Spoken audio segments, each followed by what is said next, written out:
देखिए, जो आपकी ज्योग्राफिकल थॉट की सीरीज़ चल रही है, उसकी थर्ड वीडियो में मतलब एक तरीके से जर्मन ज्योग्राफर्स की जो थर्ड पार्ट है, उसमें हम लोग क्या पढ़ेंगे आज? फ्रेडरिक रेटजेल, ठीक है? ये फेमस ज्योग्राफर्स हुए हैं जर्मन, तो इनके बारे में हम पढ़ेंगे कि फ्रेडरिक रेटजेल का क्या योगदान रहा है, ठीक है? सबसे पहले पॉइंट पे आइए। रेटजेल को राजनीतिक भूगोल का पिता, फादर ऑफ पॉलिटिकल ज्योग्राफी एवं मानव भूगोल का जन्मदाता, देखिए दोनों में फ़र्क है। मानव भूगोल के जन्मदाता हैं ये, ठीक है? और फादर हैं किसके? पॉलिटिकल ज्योग्राफी के। तो ये चीज़ आपको ध्यान रखनी है। मानव भूगोल का संस्थापक किसी और को कहा जाता है। ये सबसे ज़्यादा कंफ्यूजिंग पॉइंट है कि संस्थापक किसे कहते हैं, जन्मदाता कौन होता है, ठीक है? तो इस चीज़ का आपको थोड़ा ध्यान रखना है। मानव भूगोल का जन्मदाता कहा गया है और राजनीतिक भूगोल का पिता किसको? फ्रेडरिक रेटजेल को, ठीक है? इनकी दो रचनाएं काफ़ी फेमस हैं, एंथ्रोपोजोग्राफी और राजनीतिक भूगोल, एंथ्रोपोजोग्राफी एंड पॉलिटिश ज्योग्राफी, दोनों ही किताब आपको याद रखनी है, ठीक है? Anthropogeography plus political geography. देखिए यहाँ पर ये जो बुक है सामने, इसमें जो रेड पॉइंट्स मैंने अंडरलाइन किया हुआ है, इसको आप देखिए ऐसे पढ़िए, पेन की टिप के हिसाब से चलेगा। उसकी विख्यात रचना किसकी? फ्रेडरिक रेटजेल की बात हो रही है, ठीक है? उनकी विख्यात रचना क्या है? एंथ्रोपोजोग्राफिक, ठीक है? अब यहाँ से आइए। इसका केंद्र बिंदु प्राकृतिक आकृतियों की भिन्नता एवं स्थानिक स्थितियों और वहाँ बसे लोगों के रहन सहन और के ढंग का विस्तृत व्याख्या करना है। ये काम का नहीं है। काम का कहाँ से स्टार्ट है? यहाँ से। ये देखिए जो मैंने अभी अंडरलाइन किया है जस्ट।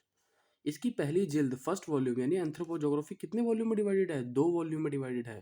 तो ये पूछ लेते हैं कई बार कि इसकी फर्स्ट वॉल्यूम किससे रिलेटेड है और सेकंड वॉल्यूम। फर्स्ट वॉल्यूम जो है वो है आपकी मानव व प्रकृति के संबंधों से, बस। Relations of earth with humans, ठीक है? मानव व प्रकृति पृथ्वी के संबंधों से।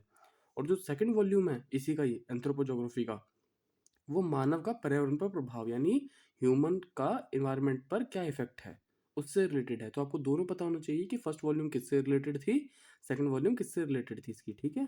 फर्स्ट वॉल्यूम है मानव व प्रकृति के संबंध और सेकंड वॉल्यूम क्या है? मानव का पर्यावरण पर प्रभाव, ठीक है? तो इस चीज़ का आपको याद रखना है कि एंथ्रोपोजोग्राफी की जो 2 वॉल्यूम थी वो कैसे कैसे डिवाइडेड है।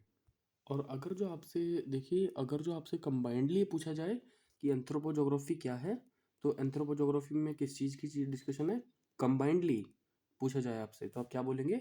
व्यक्तियों व प्रजातियों का भौगोलिक निर्वचन किया गया है, यानी एक्सप्लेनेशन की गई है उनकी, व्यक्तियों की व प्रजातियों की, ठीक है? इसके साथ साथ आप ये भी ऐड ऑन इसमें कर सकते हैं कि एंथ्रोपोजोग्राफी जो है, ठीक है, वो मानव भूगोल की एक तरह से किताब है जिसमें व्यक्तियों व प्रजातियों का भौगोलिक निर्वचन किया गया है, ठीक है? एंथ्रोपोजोग्राफी में तो बहुत इंपॉर्टेंट है, ये आपको याद रखना है, ठीक है? आगे चलते हैं। तो 2 बुक हो गई इनकी, एंथ्रोपोजोग्राफी एंड पॉलिटिश ज्योग्राफी। तो अब देखिए नेक्स्ट पॉइंट पे चलते हैं। आप पेन की टिप है उसको फॉलो कीजिएगा। वह डार्विन के सिद्धांत से काफ़ी प्रभावित था अतः उसे विकासवाद के सिद्धांत को मानव समाज पर भी लागू किया। कहने का मतलब क्या है? डार्विन का सिद्धांत क्या कहता है? इवोल्यूशन ऑफ स्पीसीज, ठीक है? इवोल्यूशन ऑफ स्पीसीज, डार्विन क्या कहते हैं कि स्पीसीज का इवोल्यूशन कैसे हुआ, है ना? ये डार्विन का सिद्धांत है, ठीक है? तो ये बात यहाँ पर कही जा रही है कि वो डार्विन के सिद्धांत से काफ़ी प्रभावित थे जिसमें उन्होंने विकासवाद का सिद्धांत क्या है? इवोल्यूशन ऑफ स्पीशीज, ठीक है? स्पीशीज जितनी भी होती है उनका इवोल्यूशन कैसे हुआ, ये सिद्धांत है डार्विन का। और इस सिद्धांत को उन्होंने मानव समाज पर भी लागू किया। किसने? फ्रेडरिक रेटजेल ने। फ्रेडरिक रेटजेल ने डार्विन के जो सिद्धांत थे, विकासवाद का सिद्धांत जिसे एवोल्यूशन ऑफ स्पीशीज कहा जाता है, उसे मानव समाज पर भी लागू किया। अपनी पुस्तक राजनीतिक भूगोल में उसने राज्य की तुलना जीव से की। देखिए बहुत इंपॉर्टेंट है कि किसने राज्य की तुलना जीव से। राज्य क्या होता है? स्टेट। अभी स्टेट उत्तर प्रदेश वाला स्टेट नहीं है।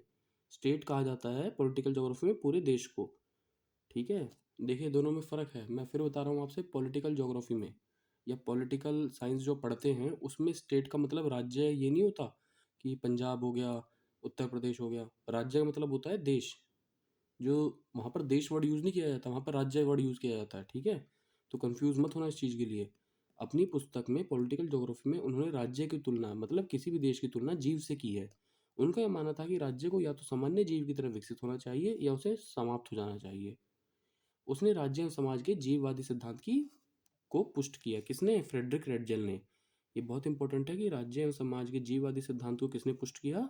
फ्रेडरिक रेटजेल ने। तो क्या कहते थे कि या तो राज्य को जीव की तरह, जैसे जीव होता है या तो भाई अच्छे से विकसित हो या मर जा। ठीक वैसे ही वो कहते थे कि राज्य को या तो अच्छे से डेवलपमेंट होना चाहिए या उसे नहीं होना चाहिए। ठीक है, तो समझ में आ रहा है किस बुक में कहा था? पॉलिटिकल ज्योग्राफी जो उनकी बुक थी, पॉलिटिक्स ज्योग्राफी, उसमें कहा था। पॉलिटिकल ज्योग्राफी नहीं, पॉलिटिक्स ज्योग्राफी, याद रखना, ठीक है। उसमें सारी बातें कह रहे हैं ये। रेडजल के दर्शन ने ही 1930 के दशक में जर्मन नीति का निर्धारण किया, जिसका परिणाम द्वितीय विश्व युद्ध हुआ। देखिए ये बात कहने का मतलब ये है यहाँ पर कि रेडजल एक ऐसे इंसान थे जो कि ना अपनी बात ना पॉलिटिकल ज्योग्राफी के थ्रू स्टेट को टारगेट करते थे। स्टेट मीन्स किसी भी देश को। और इनकी नीतियों की वजह से ही सेकेंड वर्ल्ड वॉर जो है उसको क्या मिली थी, एक तरीके से पुशबैक मिला था कि सेकेंड वर्ल्ड वॉर के जो चांसेस बने थे वो इनकी नीतियों भी उसमें कहीं ना कहीं योगदान देती हैं। ठीक है, ये आप पढ़ेंगे जब आप पॉलिटिकल ज्योग्राफी पढ़ेंगे, तब पॉलिटिकल ज्योग्राफी अलग से पढ़ेंगे। रेडजल के काल में ही भौतिक भूगोल बना, मानव भूगोल में द्वैतवाद हुआ। देखिए बहुत इंपॉर्टेंट है, physical geography versus human geography, dualism, द्वैतवाद कहते हैं हम लोग ड्यूलिज्म को। तो physical geography versus human geography का जो ड्यूलिज्म है वो किसके टाइम पर आया था? फ्रेडरिक रेडजल के टाइम पर आया था। ठीक है, रेडजल द्वारा पहली बार लेबनसरम की संकल्पना दी गई। इस शब्द का तात्पर्य उस भौगोलिक क्षेत्र से है जिसके अंतर्गत जीव का विकास होता है, या संक्षेप में कहें कि लिविंग स्पेस। यानी लेबनसरम कंसेप्ट किसका है? रेडजल का है। और इस कंसेप्ट के मतलब क्या होता है कि जहाँ पर जीव का विकास हो रहा है, या कोई रहने का स्थान। जैसे आपने इक्यूमेन और ओक्यूमेन पढ़ा है ना, लिविंग स्पेस ही तो है वो भी एक तरीके का। तो वैसे ही रेडजल ने लेबनसरम संकल्पना दी है, लेबनसरम कंसेप्ट दिया है, जो कि जीव के विकास से संबंधित है और रहने के लिए लिविंग स्पेस, एक तरीके से हम इसको कह सकते हैं। ठीक है, क्लियर हुआ आपको ये? ठीक है, तो हम आगे चलते हैं। रेडजल एक निश्चयवादी चिंतक था, जाहिर सी बात है डिटर्मिनिस्ट थे। ठीक है, रेडजल जिसने अपनी पुस्तक एंथ्रोपोजोग्राफी में भिन्न भौतिक लक्षणों एवं स्थितियों का मानव जीवन शैली पर पड़ने वाले प्रभावों का वर्णन किया है। मैं आपको बता चुका हूँ कि एंथ्रोपोजोग्राफी कितने पार्ट में डिवाइडेड है, किस पार्ट में क्या बात कही गई है, तो आपको वो याद रखनी है। ठीक है, अच्छे से। और कंबाइंडली अगर जो पूछे एंथ्रोपोजोग्राफी में क्या क्या गया है तो वो भी मैं बता चुका हूँ आपको ऊपर। तो ये रेडजल का यहाँ पे था। अब अगला पॉइंट आइए। रेडजल का मूल दर्शन भौतिक पर्यावरण में योगदान की उत्तर की जीवता। ठीक है, वैसे योगदान नहीं है, ये योग्यता होता है। ठीक है, survival of the fittest, Herbert Spencer का है ये। देखिए इंग्लिश में लिखा हुआ है आगे, सर्वाइवल ऑफ द फिटेस्ट। किसका कॉन्सेप्ट है ये? हर्बर्ट स्पेंसर का है। इससे भी ये प्रभावित थे। सर्वाइवल ऑफ द फिटेस्ट क्या कहता है? देखिए सर्वाइवल ऑफ द फिटेस्ट ये कहता है कि वही जिएगा जिसमें हिम्मत है, या वही जिएगा जो फिट है। सर्वाइवल ऑफ द फिटेस्ट का मतलब क्या होता है कि वही जिएगा जो फिट है, जो फिट नहीं है वो नहीं जी पाएगा। और ये बात सच भी है। आज आप देख लीजिए सोसाइटी में भी और वैसे भी वही जी पाएगा जो फिट है। फिट इन द सेंस चाहे वो मेंटली हो, फिजिकली हो, ठीक है, कैसे भी हो। तो वो चीज़, ये बात यहाँ पर कही जा रही है। तो ये कौन कहते थे? हर्बर्ट स्पेंसर का कॉन्सेप्ट था जिससे प्रभावित थे।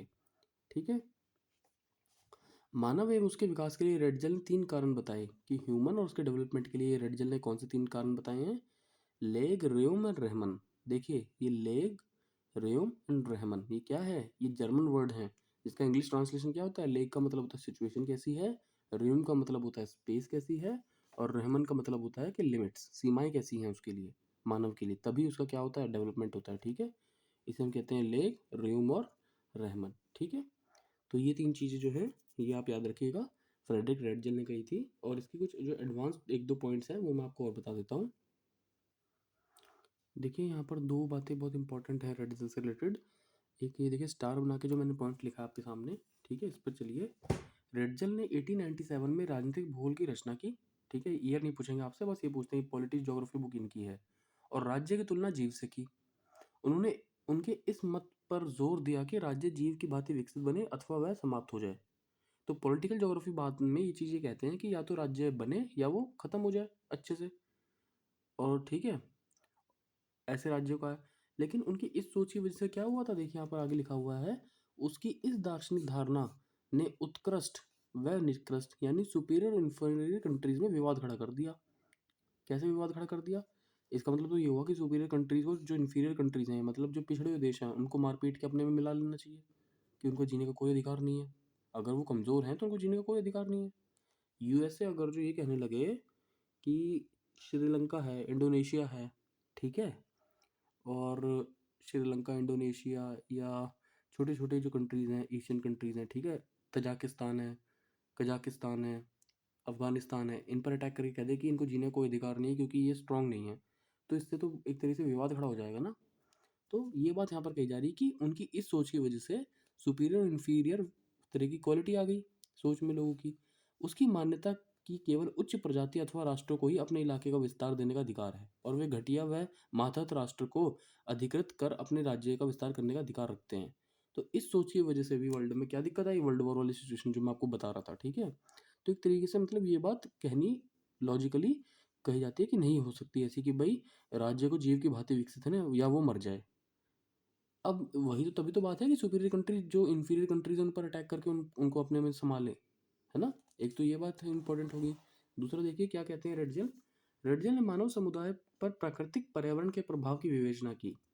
वो ये कहते हैं कि मानव समुदाय पर प्राकृतिक पर्यावरण का प्रभाव पड़ता है। तो वो किन चरणों में पड़ता है, ये चरण आपको याद होने चाहिए जो उन्होंने बताया रेडजल ने। पहला, आखेट व मत्स्य क्रिया। आखेट क्या होता है, हंटिंग, हंटिंग व फिशिंग, सबसे पहला प्रोसेस ये होता है। दूसरा आता है हल संस्कृति। तीसरा आता है हल आ गया तो अब शस्य उत्पादन मीन्स क्रॉप प्रोडक्शन होगा, हल बैल द्वारा खेत जोतने की क्रिया होगी। जब ये काम हो जाएगा तो फोर्थ पे क्या आएगा आपका, मिक्स्ड फार्मिंग, जिसमें खेती करने के साथ साथ पशु भी पाला जा रहा है, मिक्स्ड फार्मिंग। फिफ्थ में क्या आ जाएगा, पशुपालन तो हो रहा था अभी, है ना, स्वतंत्र रूप से, ठीक है। हाँ फोर्थ में क्या था आपका, मिक्स्ड फार्मिंग और कृषि पशुपालन भी।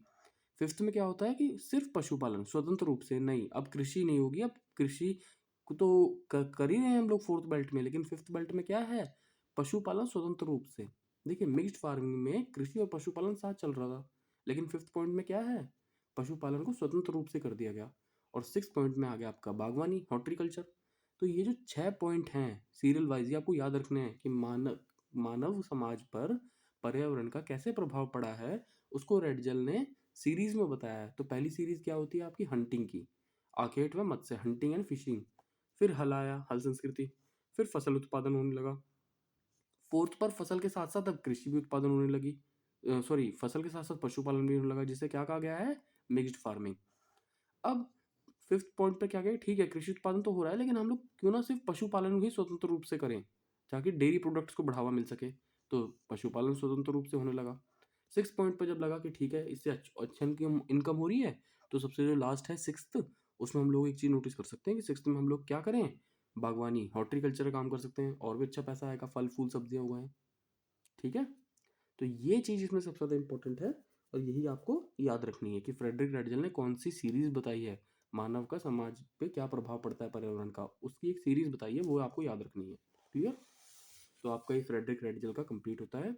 मैं फिर आपसे कह रहा हूँ लेबनसरम क्या है, एंथ्रोपोजोग्राफी, पॉलिटिकल ज्योग्राफी कैसे डिवाइड हुआ, क्या क्या था इसमें, लेबनसरम में क्या कहा गया है, सर्वर ऑफ द फिटेस्ट क्या है, राज्य की तुलना किससे की है, मतलब, और लेग र्यूम र्यूहमन क्या है, ठीक है। ये जो नीचे दिए हुए तीनों पॉइंट्स, लेग र्यूम र्यूहमन क्या है, एक तरीके से आपको ये माइंड में होने चाहिए सेट, ठीक है। तो आपका ये फ्रेडरिक रेडजल वाला पोर्शन भी कंप्लीट होता है, ओके।